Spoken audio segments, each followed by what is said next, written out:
A lot of things going on that you don't hear all about because of so many distractions put out there by the news. And these are important things that are happening. For example, 28 House Republicans have submitted a letter calling on the NCAA to bar biological men from competing in women's sports. It's a common sense approach.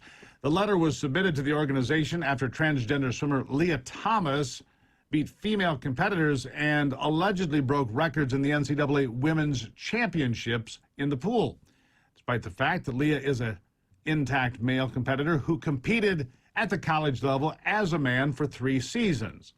The lawmakers are arguing that Biden's executive order reinterpreting the definition of sex in Title IX is all to blame for this. President Biden signed an executive order on his first day in office to interpret Title IX as requiring schools to allow access to sex-segregated spaces and activities based on who people think they are or claim to be on gender identity.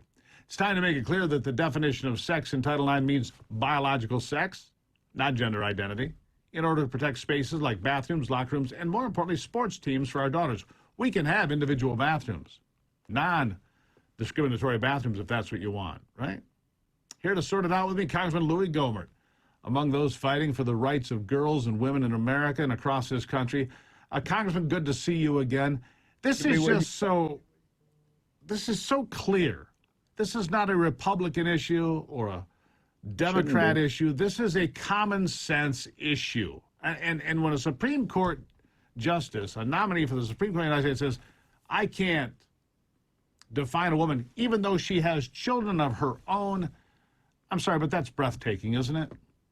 It is indeed breathtaking, and it means that she should not be in a position of authority either in law enforcement or in the judiciary because it's so critical. And in fact, that feeds right into one of the things that this administration wants to do and is saying they're doing is giving a third choice for sex, being male, female, or X. But the problem with those things is that in the case of a passport or a driver's license, that's to help identify the person. And it's as misleading to say a biological male is X as it would be for me to say, you know, I am Asian or black or X. That, you know, it's to help identify, do we have the right person here?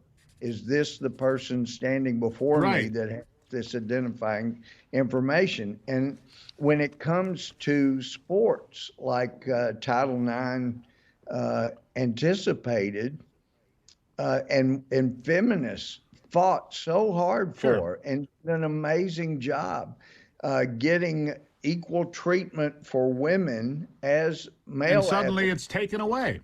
And so let me ask you something, Congressman. I live in Michigan. You're from Texas. I believe the law. Let's go to a medical examiner, shall we? And they're conducting an autopsy. Somebody's life is concluded, and there it is. I mean, do they go through and do an autopsy? Because based on the law, you're required to fill out these forms accurately and reflect cause of death, the sex of the individual. So are we going to now start altering everything, important critical data, to somehow affirm what somebody thought they were during life, even though they may be a woman physically and biologically, or a man physically or biologically? How far are we willing to bend the curve of reality to make this work?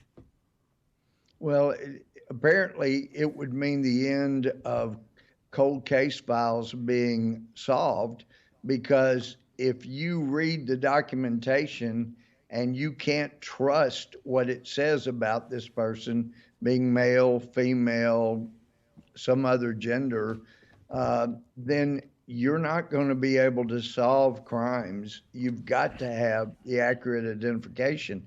And we did have one of the witnesses at a hearing last year. She said she was one of the first Title IX scholarships and was so grateful for it. And she had a chart, and she had all these, looked like 1,000 blue dots, and there were 4 red dots right in the middle. And she said these three red dots represent the fastest time that women had in the 400-meter race in the Olympics. And these blue dots, and there were hundreds, if not thousands, and so many of them were faster times than those three women. And she said these represent the male times. And these are not all first tier type athletes. Many are second or lower, but they have faster Sure. time. And it means if we go to the logical conclusion, so a male can say, I'm identifying as a female, then it will wipe out female sports because you will have so many men identifying. Of course, we got hammered by Democrats saying, oh, nobody would claim to be another gender just to win an award or win a prize or a scholarship. Well, I don't Sure they know where would. yeah, of Yeah, course they will. of course they would. Follow the money. If there's a cash prize, ring the bell. I just, while you were talking, I looked up a couple of websites. 63 genders, now 81 genders. The interesting thing about this is these genders, different letter combinations, they're words that have no definition. And that's the interesting. You look up Webster's dictionary, these words have no definition. They're gobbledygook, they're made up words, they're made up out of whole cloth. And so how do you have a definition for something that means nothing? I'll give you the last word.